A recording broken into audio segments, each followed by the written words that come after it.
So, yeah, I mean, I think to get started, does anyone want to give a brief summary of what was Rosa Luxemburg's basic argument about uh, the limitations of capitalist accumulation and how capitalist accumulation actually takes place? Yeah, I can do that. Mhm.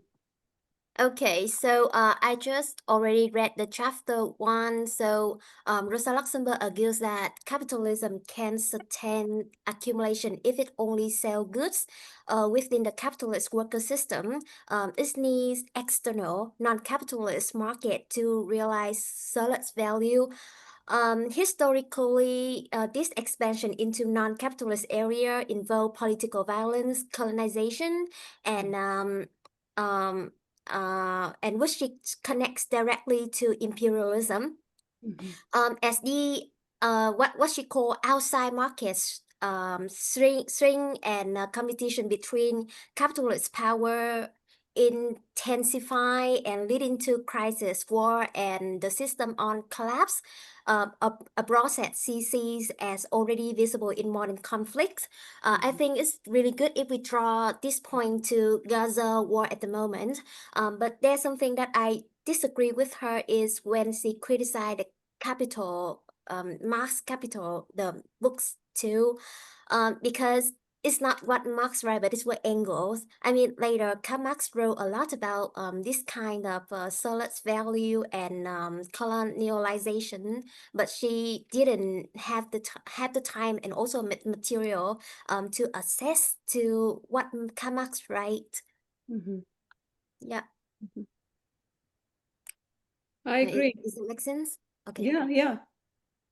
I would add to what Sally said that I think the way I read it, this is the first time I've read this chapter, so please correct me if I'm really off. I think what she really wants to expand on the fact that capitalism cannot just mean, these two things, the binary that she talks about, that she thinks that, Marx is really focused on. She says it has to be more than that because that can't be the end game. And because of that, then, she is calling upon this idea of accumulation, right? It has to be more than just exploitation and, making money. It has to be something more than that. And that's when as I was reading her and thinking, we are not out of this phase. Everything that she's saying is right. That's exactly what colonization has been about in the 19th century, early 20th century.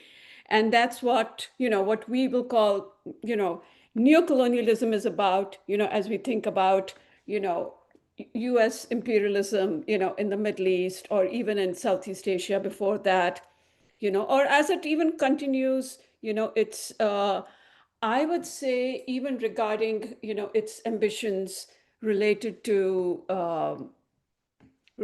China. But that's a much larger topic. So I totally see that. I think we are not. She's really right about that. The point that Sally's making, that she doesn't give enough credit to Marx. I actually missed that. I saw it, but I don't remember Capital One and Capital Two well enough to really make an argument that is she correct or not. So yeah.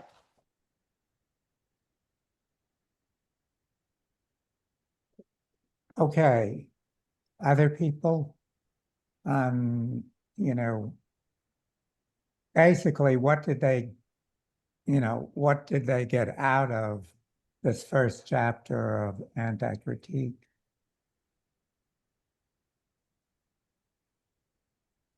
Okay, well, I'll add one thing, which is from, the article that I wrote. I just want to,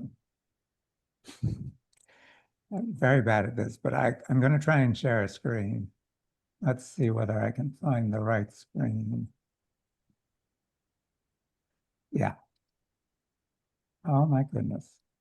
There we go. All right, you got it. Yeah. Wow, everybody sees this. Yeah. Yeah. So I want to call attention to the blue curve, not the, even though orange curve is more prominent. That just refers to South Korea. The blue curve refers to the entire planet, to humanity. And this is was very impressive to me when I realized it, is that, you know, since the depth of the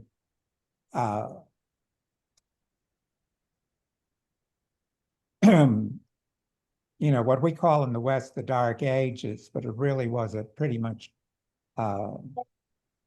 quasi-global phenomena of the collapse of the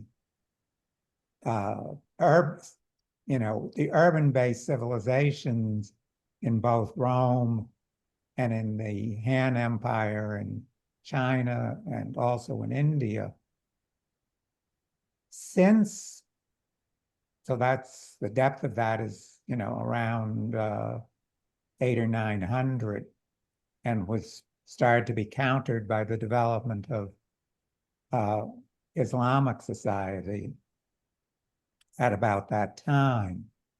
So over that whole 1200-year period, the level of urbanization has been rising, obviously not in a steady way, but in a regular way. But that's exactly what Luxemburg was talking about in the transformation of non-capitalist populations, especially peasants, who until very recently constituted the majority of the human population, into proletarians. And what this blue curve shows was that even as late as 1850, when industrialization is well underway in the advanced, in the industrializing countries, you only had 10% of humanity actually living in cities. And then there's this rapid rise, accelerating rise, almost exponential, which exactly is corresponding to her theory that capitalism needs not only more and more peasants in the external market being converted faster and faster to proletarians. That has to be an accelerating process. And of course, with any logistic curve, you have somewhere around the halfway point, it has to flop over into a leveling off. And that 50% actually occurred, oddly enough, in the year 2008. So right at the point where this process had to stop accelerating, we move into this current period of a continuous and deepening crisis of capitalism, which, you know, had its origins as far back as the 1970s, but has entered a new phase with the 2008 collapse and then the 2020 pandemic. So obviously, under all circumstances, this curve has to level off. Mm-hmm. And under capitalism, it's leveling off very quickly because capitalism cannot continue to grow when the process of urbanization, the process of converting external markets into, you know, proletarianized populations, that can no longer accelerate. So that's what I thought, you know, in the recent decades. It's odd to think 2008 is now almost 2 decades in the past. But this shows the validity of that general concept, which in turn shows the absolute limitations of capitalism and why we need to talk about going beyond capitalism in order for human progress to resume.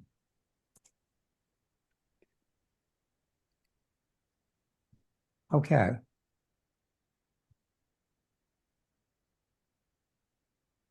Anyone else? This isn't like a big comment, but I thought it was interesting when you guys were talking about her reflecting on Marx. I'm pretty sure, I'm looking for it now. I'm pretty sure Adam Smith was mentioned in that breath, right? Like those classical economists like Marx and Smith. I'm like, damn, that's quite a lump you got, Rosa.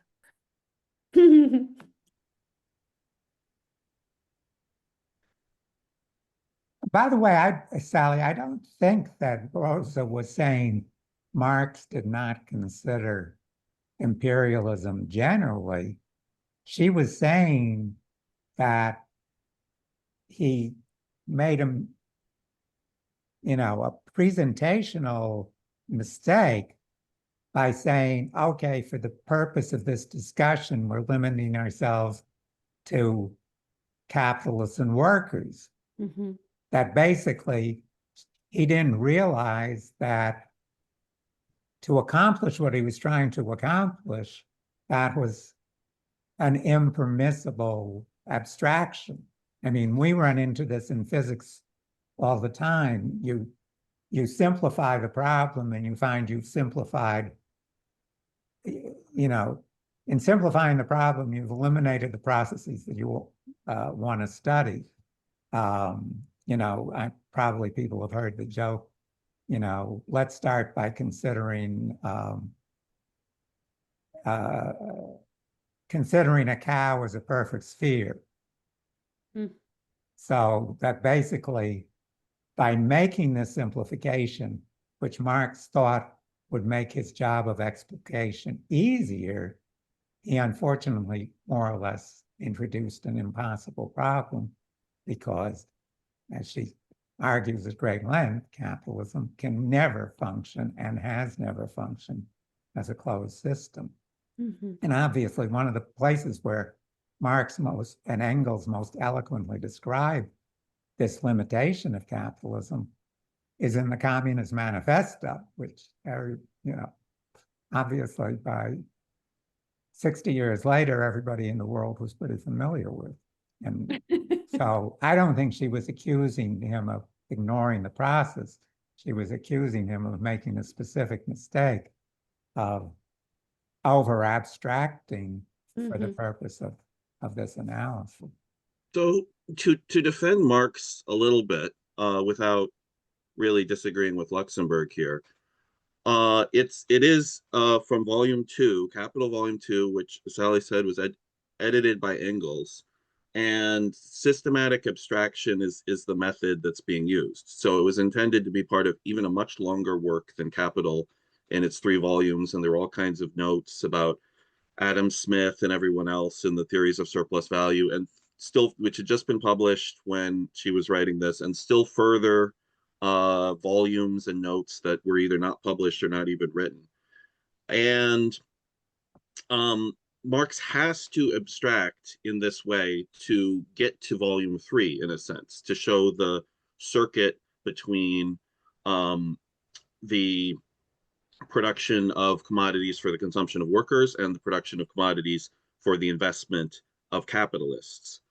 And it's certainly true that Marx should and does elsewhere write about imperialism. And it's certainly true that accumulation of capitalism as really the first of the, I think it's the first, of the Marxist books in the 20th century that identifies imperialism as a central issue, where Lenin has to pick up from this and doesn't even go through, whatever you may think about Lenin, doesn't go through all of the argumentation that he would on imperialist economics, because Luxemburg's already out there when he writes Imperialism in 1916.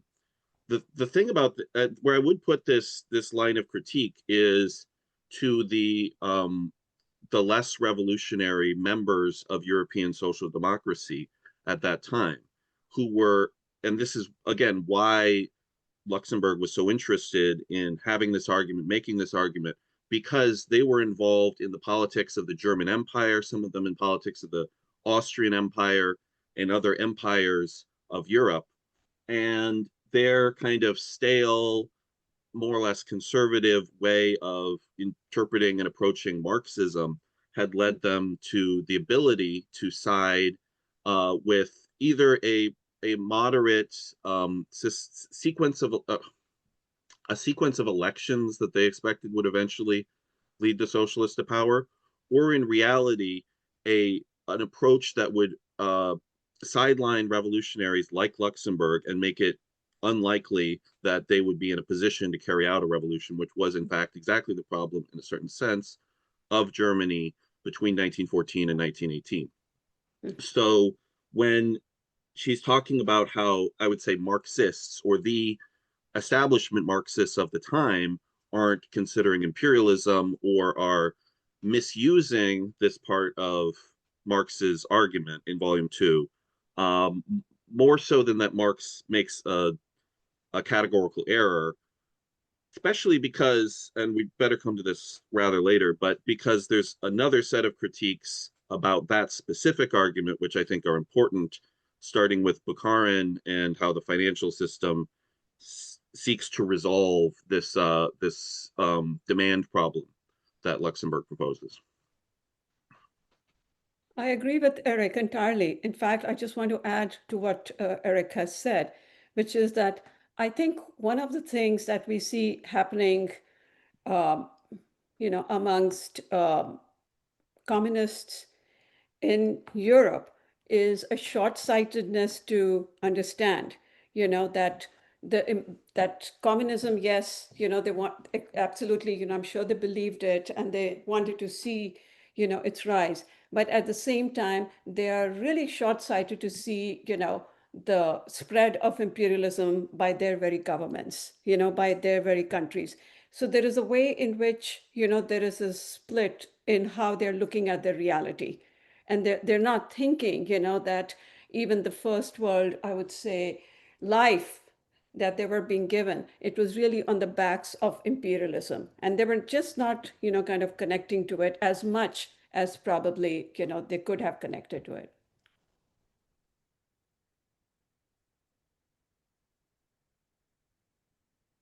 Well, along these lines, does anyone want to comment how that relates to our present situation? I mean, starting here in the States, I mean, to my mind, it relates because there are a lot of people on the left, whatever they consider themselves, social, and many of them, most of them probably do consider themselves socialist, one kind or another. But it seems to me that they view it as possible to resolve the present crisis without leaving the structure of capitalism, that it's really a set of capitalist policies, either neoliberalism or whatever you want to call the Trump faction. I call them national capitalism because, there's many resemblances to National Socialism, but they sure don't pretend to be anti-capitalist. So, you have the Nazi, we could call them, faction, and the neoliberal faction. And obviously there are people, especially the people who want to continue the alignment with the Democratic Party, who say, okay, if these policies can be changed in a, pro-people direction, a pro-worker direction, then we can go back to pre-crisis situation. Not that that's so great. So I think, do people want to chip in how Luxemburg's insights, which now have been validated over more than a century, can help us with the present political situation? Because we sure could do a lot better job than we have in yeah, and solving the long-term problem of this left's commitment to the Democratic Party. So, anybody? I mean, I can kind of chip in there if no one is ready. One of the trends you've seen in U.S.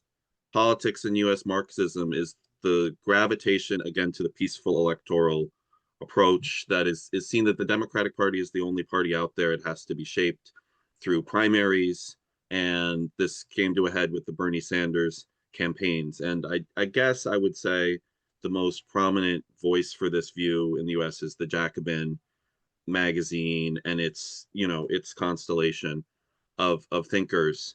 And that also is associated with this very strong argument against the importance of imperialism as an economic issue in understanding the world.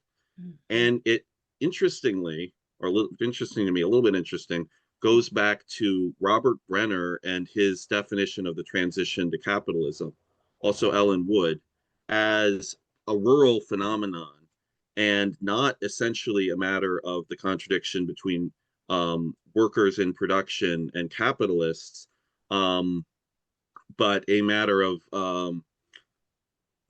well, social productive relations. It's a bit too much to get into, but anyway, going back to Eric's history of the unfolding of capitalism, their idea would be that cities are not very important, and that the urbanization that happened in the Renaissance period was actually irrelevant and kind of just a commercial phenomenon.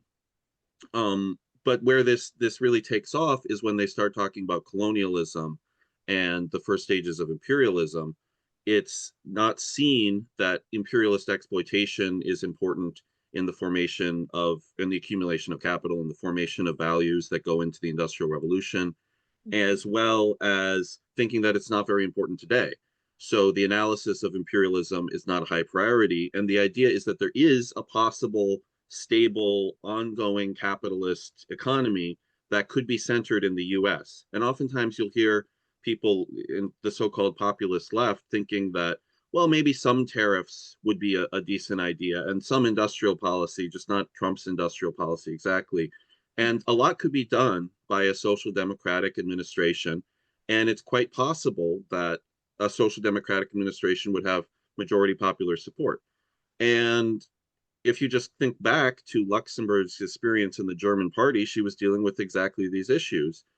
People who wanted to win a couple elections and then do the good policies that social democrats would be able to do, not seeing that the ball would be spiked, that would be prevented from happening, that the German imperial government would raise militarism, it would corrupt the representatives of the social democrats, and it would prevent them from continuing organizing and eventually get them to a war which would have every kind of disastrous consequence. And she was quite aware that the political fight was almost foremost, but also the economic fight had to be brought in to explain, using what Marxism had access to, the analysis, the political economy of the world, to see. And I would say the U.S. is, in a certain way, I will have to get into that, but it is dependent on this exploitation of the world, and this kind of exploitation that the U.S. has been doing is in a process of breakdown. And that fact means not only that the social democratic ideas are much less likely to succeed than quasi-fascist reactionary interventions to prevent any kind of political progress if you're talking about the US, but also that the US will play a reactionary role internationally, that the capitalist system will not be able to reproduce itself on its current basis, that it will come into sharper and sharper contradictions, and that we really have to urgently learn about that and figure out how to understand it and what to do about it. Again, I agree with Eric, but I don't want to, build on his idea. Let me take it in a slightly different direction. I think one of the things that, if I remember correctly, I'm looking at my notes. I've made some notes as I was reading her chapter. She talks something about, examining the roots of the problem. And as I look at, the case of the United States since we are discussing that right now, is that, and I'm looking at, Sally talked something about, the Gaza war, and I'm thinking that, I think especially some groups, have done tremendous work, and they continue to do tremendous work, around it. But there's one thing that's really missing for me, and I'm thinking about, nobody's talking about Native Americans, because actually the situation is not very different. I mean, it's really similar. I'm sure there are historical differences. There's no question about that, but there's so much similarity, right? That nobody's talking about that. That doesn't mean that, that struggle has to start right away, but the point is that how similar is it? Do we really want this to happen again and again? Is that really how we want to, construct our worlds? So I think, looking at the roots is really important. That what are we building the future on? That's really what it is. That's where I'm taking it right now, and we're going to be, it was absolutely, a beautiful place. We annihilated everybody who was here. And right now the native population is, I believe, something like 1%, if not less than that, right? So you have access to all these resources, right? Which is what it is. You can call it surplus, you can call it whatever. And then you get, slavery into that, which is again, surplus labor. And on the backs of so much, which is already being taken for granted, and then you build a future. I don't think that's such a great thing. I don't think that's such a great thing. There's nothing to be really proud of. And now we're saying that, that might happen in that place. It hasn't happened, but we are kind of going in that direction, just based on what I'm reading. So I think there is a lot of similarity, and which is why I'm really glad to see so much fight back, in the world, that we don't want to continue with that history.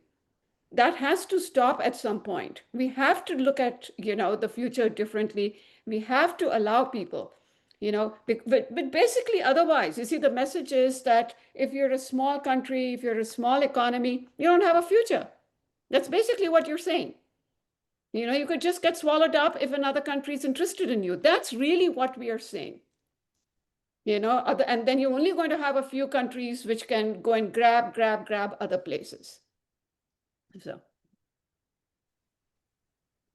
If I can chime in, I guess if we're thinking about solutions, I think that the Black Panther Party already they already did a lot of things that I think that we should consider, right, doing now.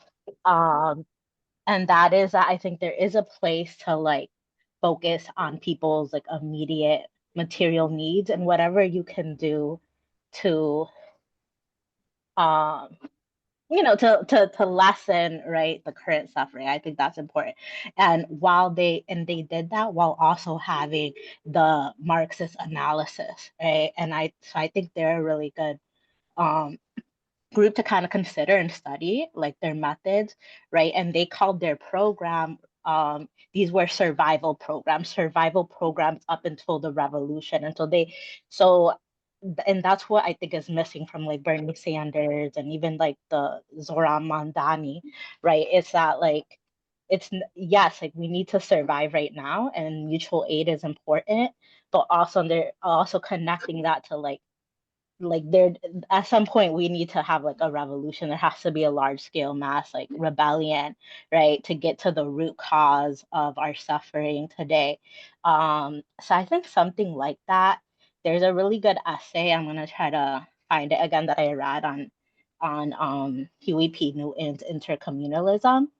And right, what he kind of laid out, what he talked about was group the Black Panther started to actually purchase a lot of property, I think in Oakland, so that they could provide housing, and they provided medical care and their breakfast program, food, all of that, right? But they also were connected with other socialist groups all around the world, right? And so I think that's what we need, is a group like that, that's does mutual aid work, right? Does the other thing that the Black Panthers did is that they did the education, right? They require their members to read a certain amount of books, right? They had those schools, so we have to like teach people, but then they also were connected with other revolutionary movements all throughout the world, right? And so I think like what they did is a good basis, it like provides a lot of ideas that we could think about now for what we can do. The one thing that we also have to think about is how a group like that is not going to be essentially destroyed, right, by the FBI and that kind of stuff. Well, just taking off the idea of making these connections, I think that is a critical task because it's it's really difficult to do. I mean, to bring it back to organizing, which always is a good idea on theoretical discussions. Some people know that Jay, who couldn't make this meeting, and I and a few others have been involved in trying to get demonstrations that could potentially block the shipment of arms to Israel through the port of Newark. And after, more than 12 months of trying, we've made connections with groups of truckers who have been trying to organize themselves and into, a union. And the problem that we have encountered is lots of the truckers basically say, we're glad you guys are trying to help us organize, but what do we have to do with Gaza? We're trying to survive here. What do we have to do with Gaza? And I think that sentiment is starting to shift a little because, unfortunately, of the dramatic deterioration in the situation in Gaza, which really the mass media has started to communicate in such a dramatic way. But it's still, what we have not been able to do is get truckers to understand that Gaza is basically setting an example.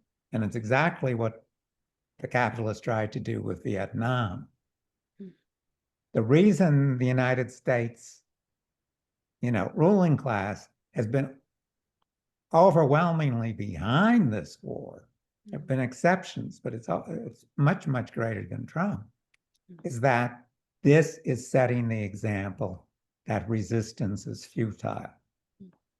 If you can, in public view, starve 2 million people to death, then basically you can do what you want.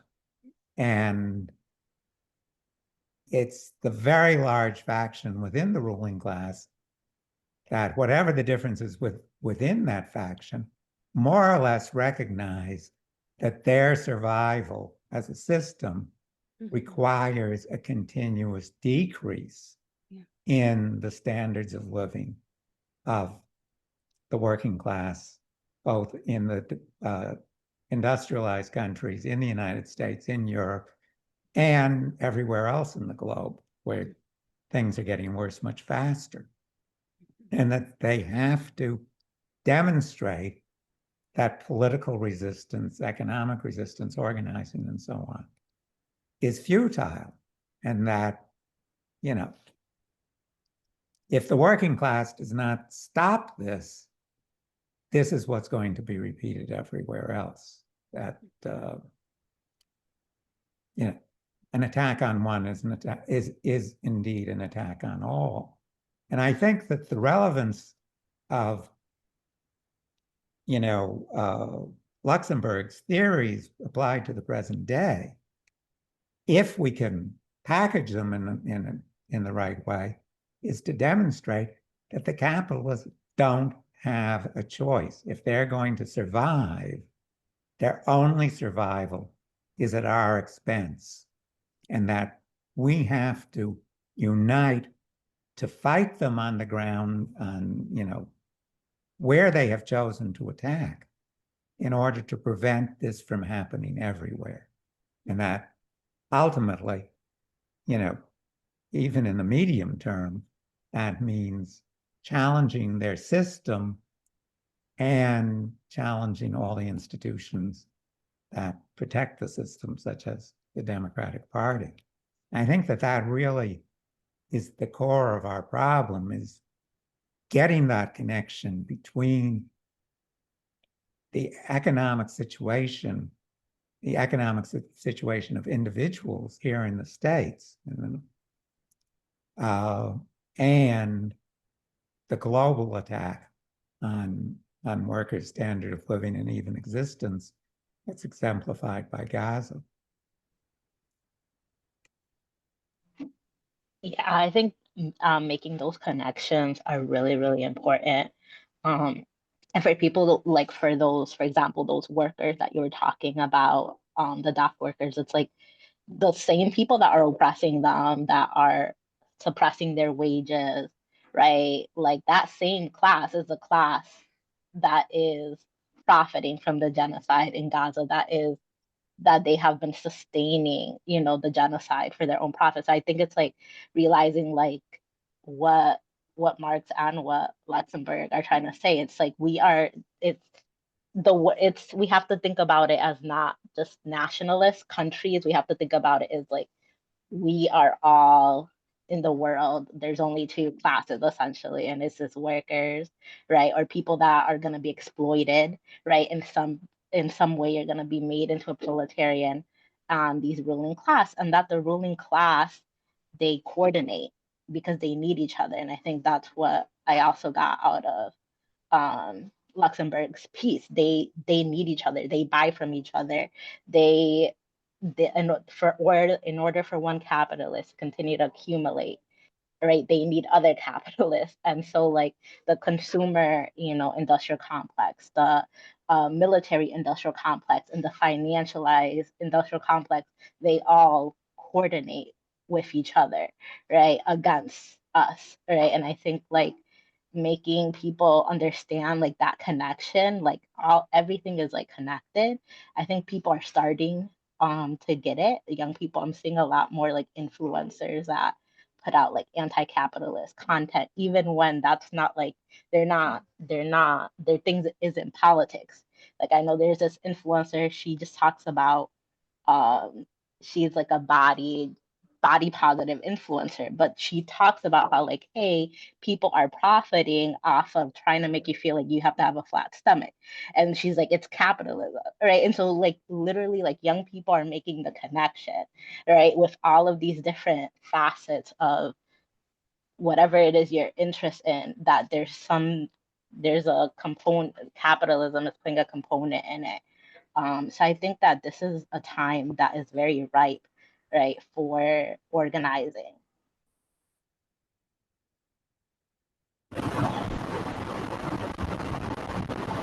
Hi. Can I say add just a few thoughts? And yeah, I'm good learn. But one of the things was the question of when I interact with the youth and youth in Mumbai and one of the questions was that the question of self-interest. That's what ruins the idea of participating in capitalist processes, for that matter. Question of self-interest. Even questions of, for example, women's empowerment are led by deep connections to the question of self-interest. And the education that we have is also in certain sense pushes us through schools and through all kinds of social movement. The question of rights is pushing even the subaltern to think of self-interest as the first idea of politics. So there is something that we learn from Marx and Rosa is to move, and for me that is also coming from Spivak's reading of Marx, is how do we negotiate this within the broader educational view. Because this whole idea of organizing, of solidarity, which the capitalists have been able to break very effectively. I mean, they broke the factory system, which was there, which was kind of provided ways of collaborating in. But that is gone. They kind of polarized the factory space in that sense. That doesn't exist in the way it existed earlier. So the question of how do we deal with question of self-interest, which is present in all of us, all of human beings. So how does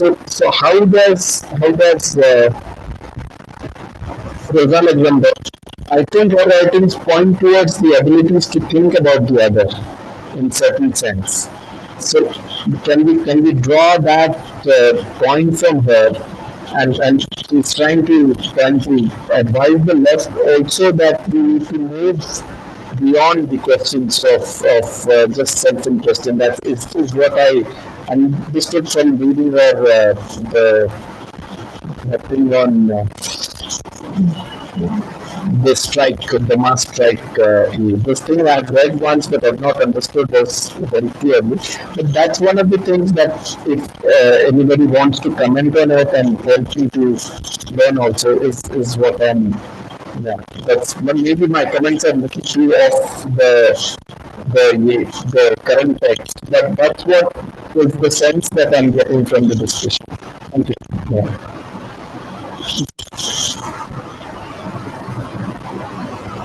Okay.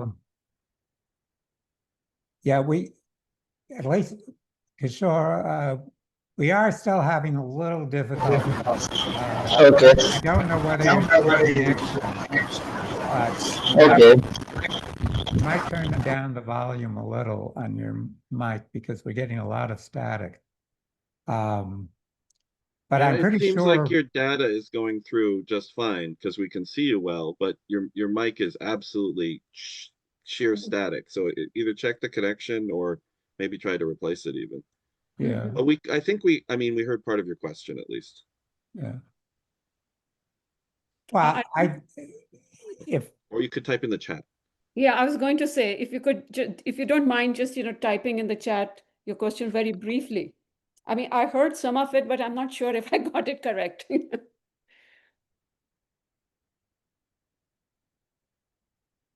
well, one thing that I'm pretty sure Bashara was asking about, and I think it's a very valid question to throw out, is how can we do a better job of breaking through the capitalist ideology that most workers share, that, their self-interest is really their individual business. I mean, the problem that we have at Port of Newark has been made worse in the United States because the United States the ports have set up the system where the truckers at the ports are considered, not all of them, interestingly enough, but most of them as independent contractors. And that's a legal system, but ideologically, many of the truckers are convinced that they are independent businessmen, even though, in fact, they're super exploited workers. I mean, a lot of these guys who, quote unquote, own their trucks, which has a big mortgage just like a house. The truckers we've been working with say a lot of these guys are making 30 grand a year. They are absolutely not surviving, but they're infected with the ideology that, this gives them greater independence than being an employee of a trucking company. So, right, yeah, how do we address this question? That's exactly what Kishore, I think we did understand the question. So, in this period of crisis, where clearly, the ruling class isn't really hiding their intent. I mean, one of Trump's characteristics is he's very open about his negative intent, right? He wants to seize Gaza and turn it into his personal property for a resort. He wants to seize Greenland and turn it into his personal mine. In this period where a lot of the, liberal, democratic, big D propaganda, oh, we're benefiting, you're benefiting, is disappearing. Mhm. We should be able to make much more effective the idea that now, the idea that you have a self-interest as an individual apart from the class you belong to is just, making you, lie down easier to eat. As one of the truckers we're working with said, I don't know whether this was original with him, the truckers voting for Trump is like the chickens voting for Colonel Sanders, And so how can we use these basic ideas that there is no exit, that, capitalism has started? It's not that we're predicting it for the future, is right now on the road to hell, because their survival means grinding up more and more workers. And that's where you come in, and that to exit that route to hell, we have to stand together, starting with standing together against the war in Gaza. And the fact that to my mind, the fact that the German government just entered the embargo against the arms embargo is a tremendous victory for the movement in Europe. I mean, they did not want to do that, but the movement has developed to a much higher level in Europe and in the United States, and it is forcing the French, the British, and now the Germans to respond. And it seems to me that these months are a critical time to get that level of response here. So, as I say, the question is how can we, improve our ideological weapons? This is one place I think, capitalism has done a fantastic job. It's done a fantastic job of putting out its propaganda. It really has. And this is where I would say that, call it communism, socialism, whatever you want to call it, or I actually like to call it, humanism, has done a really poor job of showing why it's so important, for example, to have, what do you call that, unions, right? Why do it's so important to have all different kinds of collectives. I would say some of it is because, call it the left or call it people who think on more humane ways about society, that we're not putting out, our propaganda effectively. We're not putting it out enough. But if you think about capitalism, I mean, I would say my students, they're totally convinced, that actually that they are responsible for their future. If anything good happens, they are, the result of it, till I remind them of all the social labor that has gone into making them, the little idiots that they are. But you see, that's what I'm saying. So missing those steps and just, giving them a thumbs up of how great you are is again missing the point. And the point is that it is always the effort of the collective.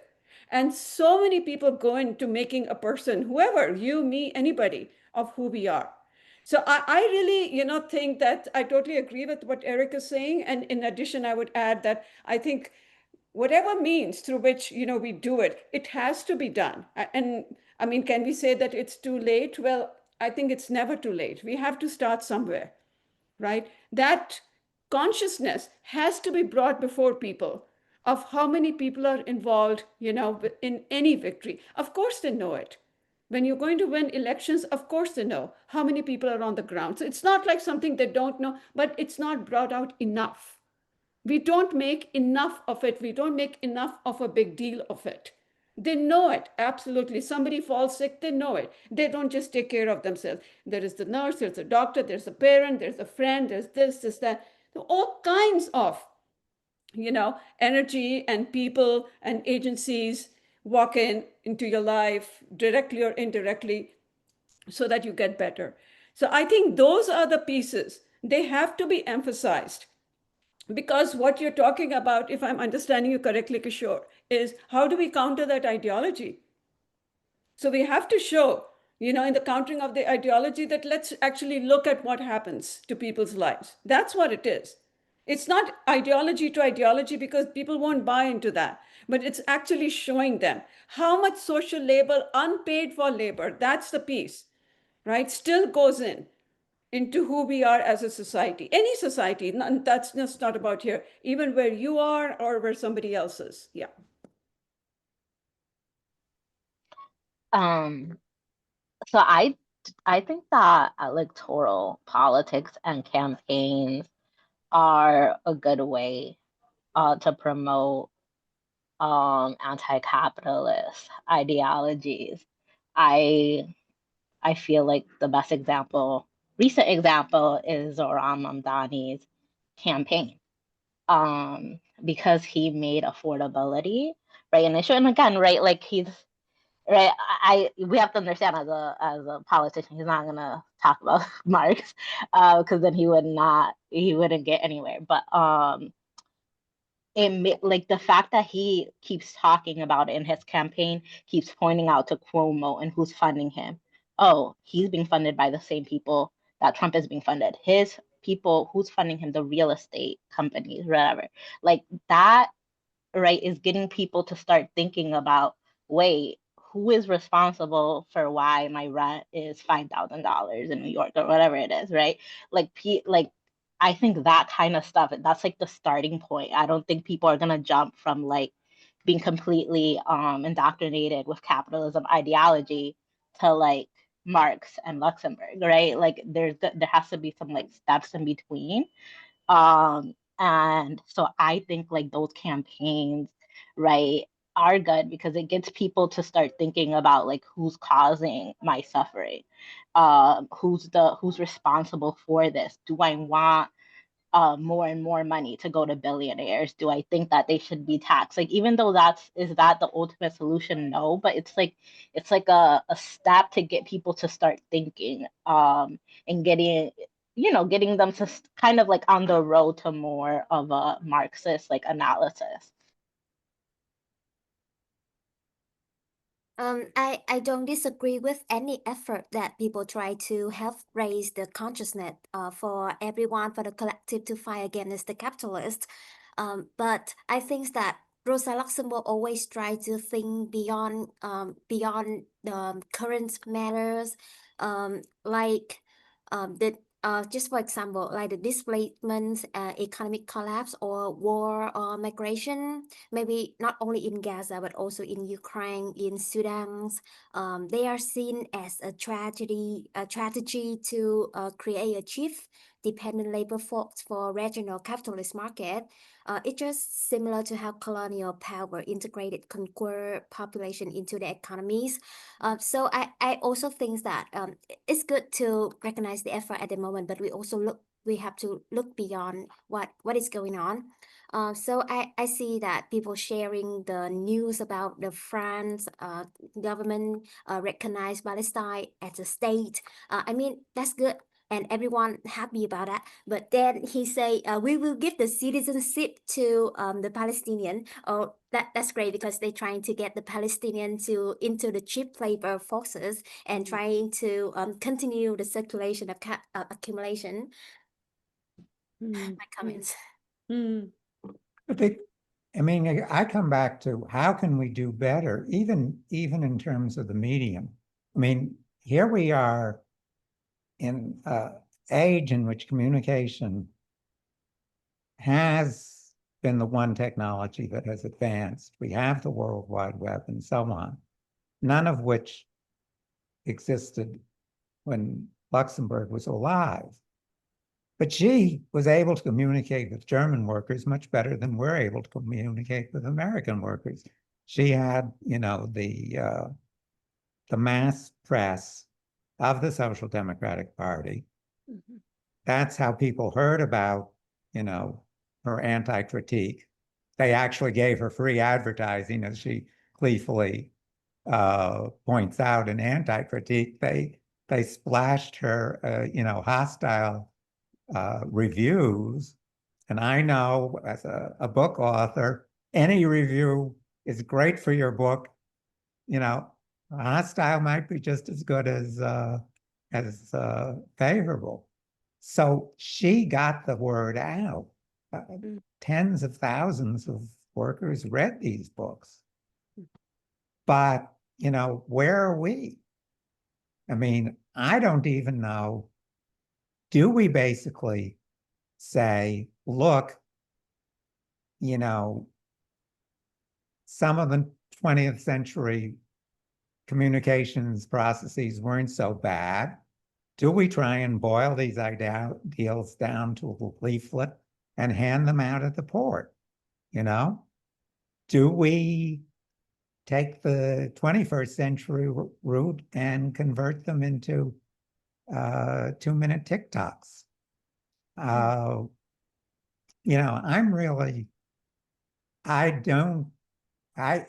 think that, we are certainly losing in the United States the ideological war in a way that's really incredible, because what are we up against? We're up against, a transparent con man that most of the country actually does feel is both ludicrous and evil. And yet, where is the socialist left? It's still a very small fraction. Now, maybe we can learn. I mean, obviously, many of us, Gabby, would have big differences with Mondami running as a Democrat. I think he could have done just as well as an independent. But maybe we can learn from how he got the word out, because he certainly did get the word out, starting with no financial backing and no organizational backing to speak of. So, we certainly can learn from successes, but I don't know, what do people think in terms of just where we,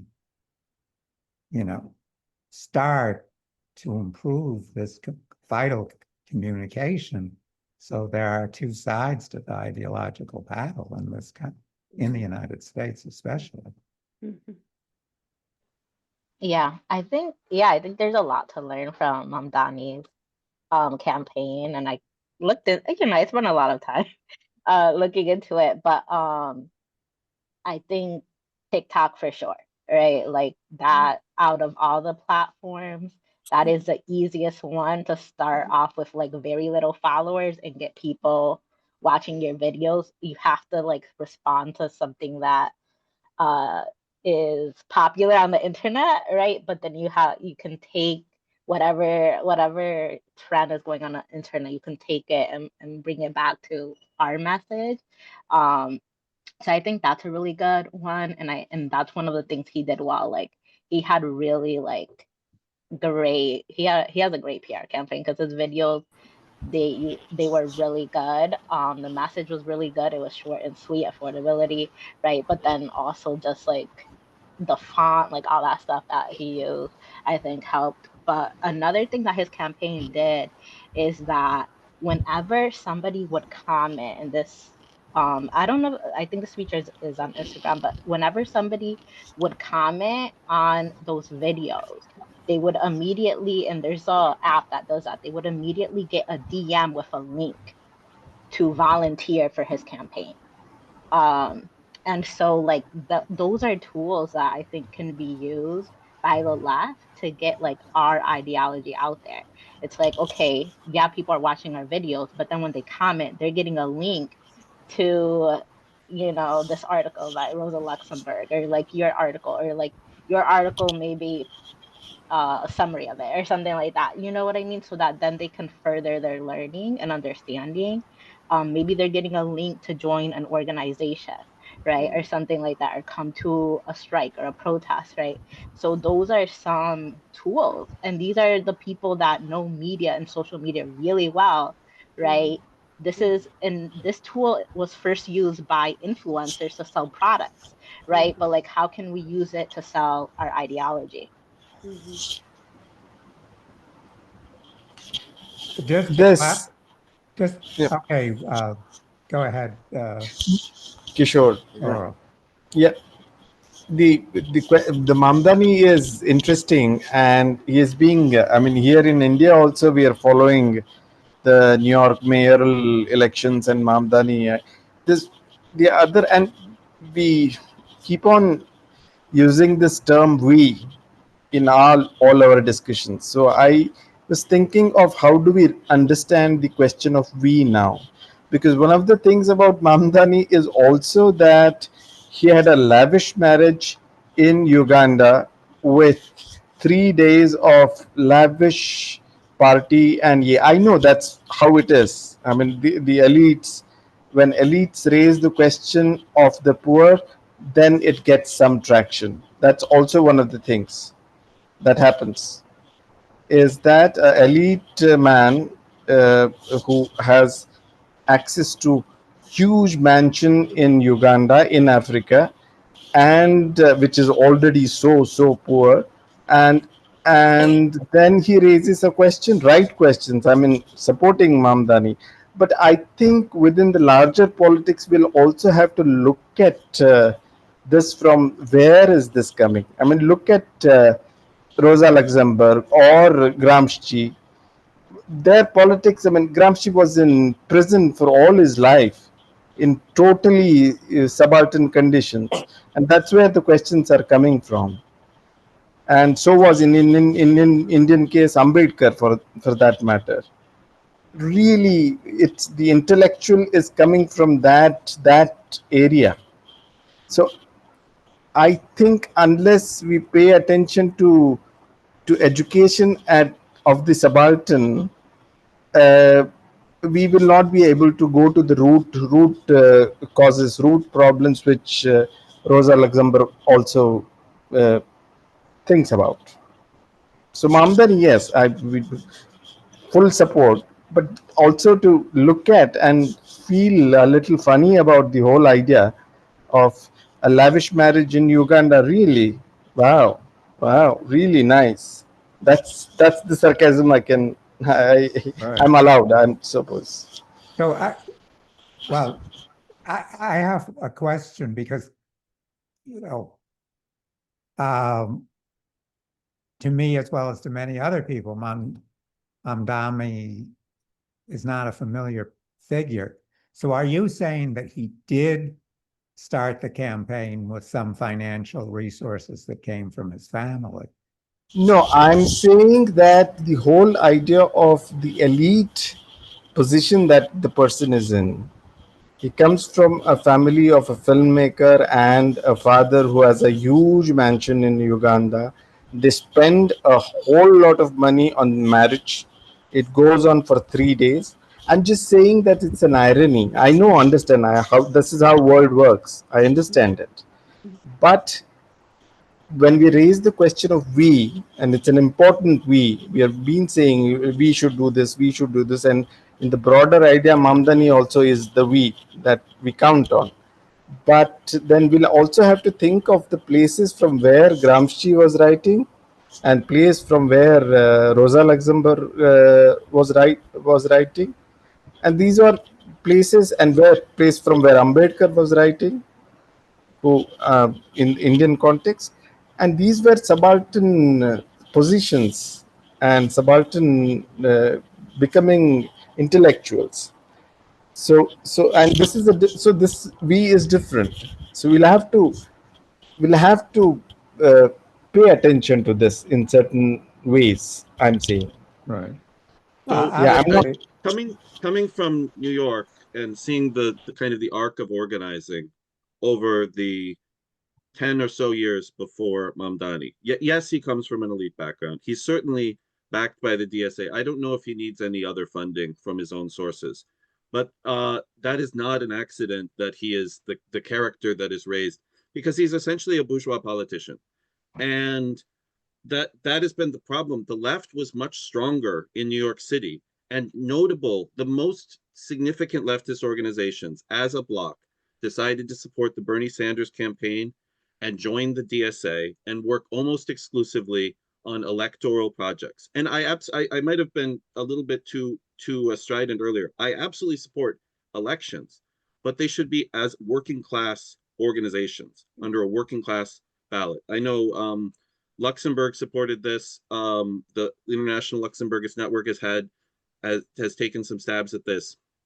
And if people were building up a working class organization or a subaltern organization, as you say, something even like the Black Panther Party, which ran its own candidates, then we would have something in this country. We would have an organization that would have some resources to publish and conduct, talks and do other things. And but the left organizations have intentionally sacrificed this because they saw the possibility of getting more attention through participating in these electoral primary based campaigns. And again, as a means of persuading people or identifying issues, I'm absolutely in support of bringing those things out as much as possible. But as a strategy for the left, I think that's where you inevitably fall into a politics which doesn't actually serve the interests of the left. It ends up building up the Democratic Party. And all of us know that the Democratic Party has been intentionally sabotaging, marginalizing, and preventing the left from gaining any real base in the United States. And the idea of running in the Democratic Party has been the main way that young people have been brought to continue to support the Democratic Party, even though they hate it so deeply. But they hate it so deeply, and they're pulled in again and again to try to organize for them, to try to get someone to be on a primary ballot, to canvass for that person, etc. And I've seen so many people go in and doing it. And it, as Luxemburg identifies, that draws you into the politics of the imperial power, and it defangs you, and it prevents you from representing the workers and the other oppressed people. So I don't know. Sorry. I think it's important. I think in addition to that, I just say, considering where American politics are right now, it's important that somebody speaks for this ideology, which is other than the ideology, of what capitalists stand for. Now, of course, his background, of course, it's something, that we can talk about. His mother's a filmmaker, so probably, he does come from some money. But the thing is that, exactly as Eric just pointed out, we don't have other candidates. And I think it's really important, that he's talking about reducing rents in New York. He's talking about childcare. He's talking about buses, that these politics come out. So right now, I would be, less concerned about that which party he's affiliated with, because we don't have too many choices, right? We don't have a strong left, exactly as the person before me, Eric, just said. And if we can't wait, to strengthen that left. Let somebody speak, and you can still see, in spite of his background, how much of a backlash he's getting. How much backlash? They're trying to pick on anything, picking on him, that his father is a Muslim and that he's this and he's that, whatever they can find, you see. But the point is that I don't think the fact that the father is a Muslim, who's pretty much a secular Muslim, is really the issue. The thing is that what this can do, right? Because people are hurting in New York, can this turn into a movement? That's the worry. And I would say it doesn't matter which party he comes from, right? Let the process come forward. Let it happen, because we don't have anything, right? If we just keep identifying and waiting for the right person, with the right affiliations to come forward. well, I do disagree with Topeka that it doesn't matter that he's part of the Democratic Party, because it's going to make a big difference when he's elected. I do think he will be elected. I mean, Okay. I think Trump endorsing Cuomo in New York is a kiss of death. I mean, he's working for Okay, that's good news. Okay. You know, he's going to be shooting himself in the foot there. But the problem is that by joining the Democratic Party, he's going to be restricted by the Democratic Party's, you know, position as a capitalist party, Sure. just like AOC was. Yeah. You know, as soon as AOC went to Washington, faster than I would have expected, frankly, she compromised so many positions to be part of this institution. And the danger is when you put somebody that the left, the people who support the left have put a lot of confidence in, and you put them in an executive position where they are responsible for the policies, and they can't deliver on those policies because they are within a capitalist institution, that can have a really disappointing, a backlash effect. And, you know, I don't think that's inevitable, but I think that unless you have an independent working class institution outside of the Democratic Party, then, you know, the left wing of the Democratic Party is doomed to, you know, betrayal. And that can be very dangerous for the movement as a whole. So, you know, we're about to run out of time. No, I just want to wanted to clarify. Yeah, sorry. I'll let you speak just a Sorry. second. I just want to make a brief plug that, you know, Jay and I and a few others are working to get other organizations involved in a big forum in the fall, basically the implications of Mamdani's campaign for independent electoral politics. In other words, what can we learn from this? Is this, you know, as some people will be saying, a counter argument that, oh, we can succeed through the Democratic Party? Or how can we make this instead an encouragement of how to move now before, in the build-up to the elections next year, of an actual independent working class slate, socialist slate. I think it's possible given the depth of the crisis. So I'm just putting that plug in. We're still working on it.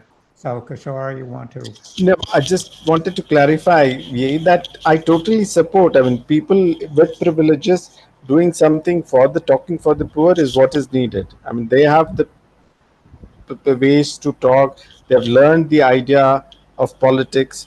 That's great. I'm just amazed at the lavish wedding. I mean, come on. I mean, that's what I just. It's ironic and it's Right. funny and it's yay. I'm saying that even if you are an elite and come from a privileged background, I'm not going on a personal attack, and because everybody has ways of doing things, I have no issues. I'm just saying that we should also recognize people like Gramsci or people like Fanon, for example, or people like Ambedkar, and where they were coming from and the kind of politics that they kind of were building, and it matters, and it matters that the whole Gramsci's idea was creating a subaltern intellectual, such a difficult process. That matters, and as academics and as scholars, researchers, it makes me think that that let's recognize it, let's applaud it, let's support it, but also let's recognize it that this is what where it is coming from. Is that all what I'm saying? All support to Right, right. Mamdani. Yeah, yeah. Well, look, what do people think of when we should? I think this has gotten off to a really good start. We conceptualized this as a new series on Luxemburg's economics and its application today. When do people want to continue?